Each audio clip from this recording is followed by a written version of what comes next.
Hey SMFC, I've got your Devo for the day, and I'm going to be walking around the building while I do it. So I hope that doesn't annoy you too much, but there's a reason for it. It has to do with the story that I want to tell you guys today. Before we get to that story, let me tell you a personal story about myself. So I was, how old? I was maybe like 13, and growing up, my church used to do this thing called Leadership Training for Christ, where every year I would prepare some sort of a talk, like a speech or something like that, and I would go give the speech. You might have heard me tell the story before even. And I would give that speech, and then there would be these judges in the room that would kind of give me like feedback of, hey, you did this great, or you did this really well, or you could work on this. And as I would do that, year after year, the idea was I would get better and better, and eventually have this gift, this skill that I could use for the church. And so I would do this year after year. Well, the very first time that I got to do this event, it did not go very well. Now, I got to tell you, I thought it was going really well. I had prepared the speech. I was excited to go to the convention center downtown where we had this event, and I gave the whole speech, and I'm thinking, this is awesome. And, in my cocky younger years and stuff, I was even like comparing myself to other people and thinking, oh, wow, I'm even better than these other people, which who cares about that? But I was just like so confident about this speech. Well, it got to the end of it, and I was going to find out what the judges thought. And at this event, they would give like gold, silver, and bronze medals. And it didn't matter like if you got a gold. There wasn't just like one gold medal. It was like if you did really good, you could get a gold. Anybody could get a gold. And then if you were just kind of like, hey, you did good, but you got some room to improve, get a silver. And then if you got a bronze medal, it was like, okay, you know what, we're glad that you did this, but you got some serious work before you're going to be effective using this talent.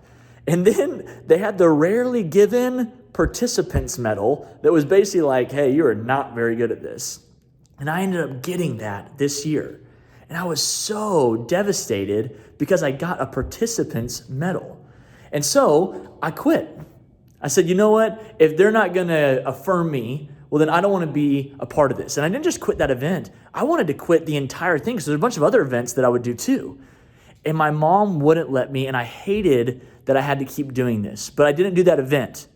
And so the lesson that I want to kind of pull from that is that in my immaturity, I took this thing that was a negative and I let it impact me to not follow God in the future. In fact, I didn't do any sort of like public speaking, whether it was like sharing things at church or helping to lead Fellowship of Christian Athletes. I didn't do anything like that for like a year because I was just so turned off to how this experience went.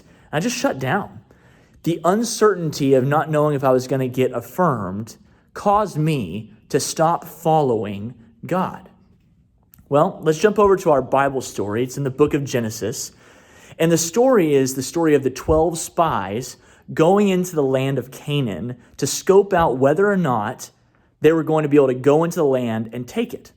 Well, they get to the land and they see that there's giants there. And they're like, there's no way we can possibly take these giants over. They're humongous. And so they go back and they give this report that says, yeah, I don't think we can do it.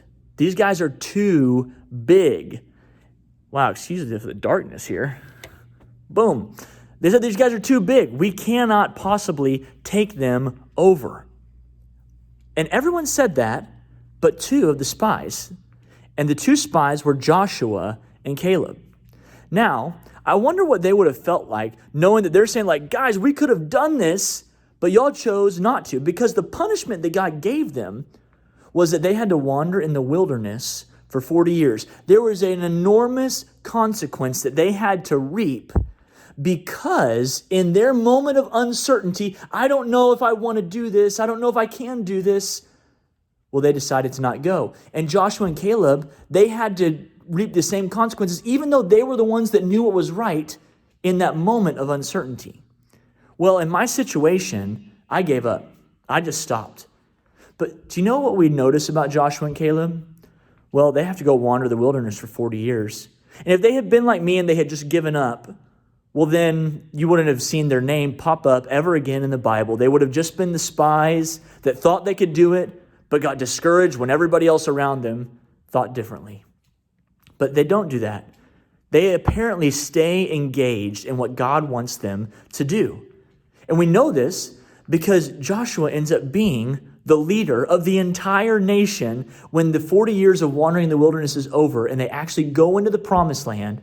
He's the one that God asks to lead the entire nation. You see, they stayed engaged even when everybody else around them wasn't responding well to the uncertainty and they had to reap the consequences. They didn't just stop following God. And I'm wondering about us right now. There is a lot of uncertainty. And there are a ton of people around us that are suggesting this and that, and this is how we need to handle our situations. And maybe you know what the right thing to do is, but because everybody else doesn't see it that way, maybe you end up having to go along with what the majority decision ends up being.